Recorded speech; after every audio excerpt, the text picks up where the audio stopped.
Bonjour et bienvenue dans une nouvelle vidéo de Samcha Guidance. Aujourd'hui, on va encore parler de comment choisir ses relations.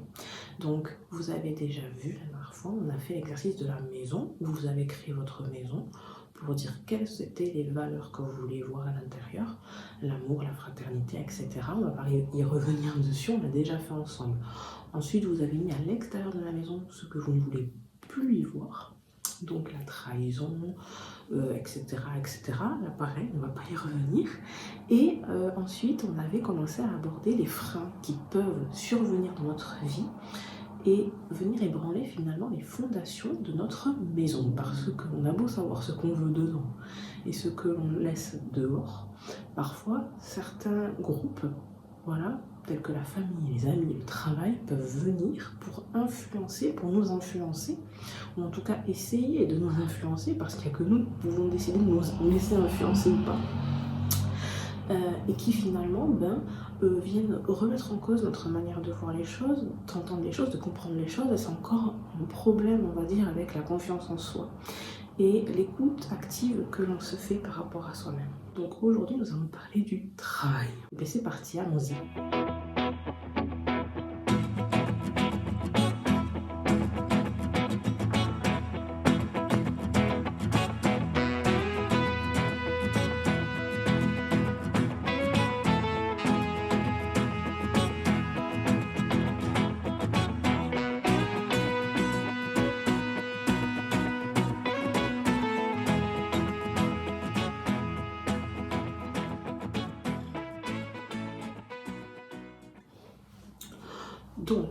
Donc la dernière fois, on avait vu que la famille pouvait mettre un frein finalement aux fondations de notre maison parce qu'ils ont des envies, d'accord, par rapport à nous, qui sont parfois aux antipodes de ce que l'on veut vraiment, de nos valeurs profondes. Peut-être, comme on l'avait déjà vu, que ils vont vouloir qu'on ait un conjoint qui fait, là actuellement on parle du travail, donc qui est tel métier, et que s'il n'a pas tel métier, ils ne seront pas d'accord avec nous et qu'ils vont nous renier, etc., etc.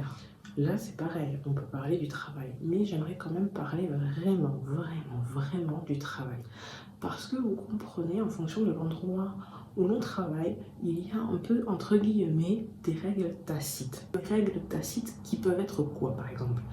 Qui peuvent être l'obligation de se marier, parce que ça fait bien vis-à-vis des collègues, vis-à-vis des partenaires, de savoir que, voilà, cet homme ou cette femme-là, elle est mariée, elle a des enfants, et finalement, ça va être le travail qui va modeler notre idée que l'on a de la famille, parce qu'on veut répondre à un standard. Voilà. Et l'un des sujets aussi, par exemple en entreprise, quand on est une femme, ce sont les enfants. Il suffit qu'il y ait une des collègues qui tombe enceinte pour que finalement après on pose la question « et toi c'est pour quand, et toi c'est pour quand, et toi c'est pour quand, et toi c'est pour quand ?» Et je n'ai pas envie de blâmer les gens qui parlent de ça, ni les personnes qui véhiculent ces stéréotypes-là. Moi, ce que j'aimerais dans cette vidéo, c'est surtout, vous, à l'heure actuelle, faites le point. Dans le sens, est-ce que parce que tel collègue a fait ça, est-ce que parce que tel collègue va à tel endroit en vacances, vous êtes obligé d'y aller?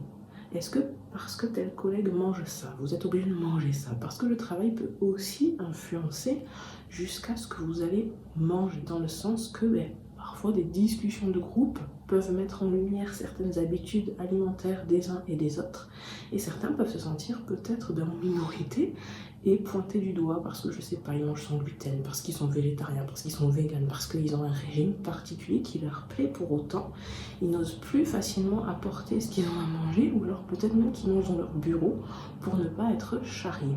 Et c'est de ça dont j'aimerais parler aujourd'hui, c'est de l'influence finalement du travail dans notre quotidien. Parce qu'il ne faut pas croire que parce que vous êtes au travail qu'il se passe certaines situations, ça se passera qu'au travail. Vous amenez le travail partout. Dès l'instant où vous avez du stress au travail, vous le ramenez chez vous et vous pouvez vous mettre à vous énerver facilement avec votre conjoint ou votre conjointe parce que vous avez osé rien dire au travail finalement.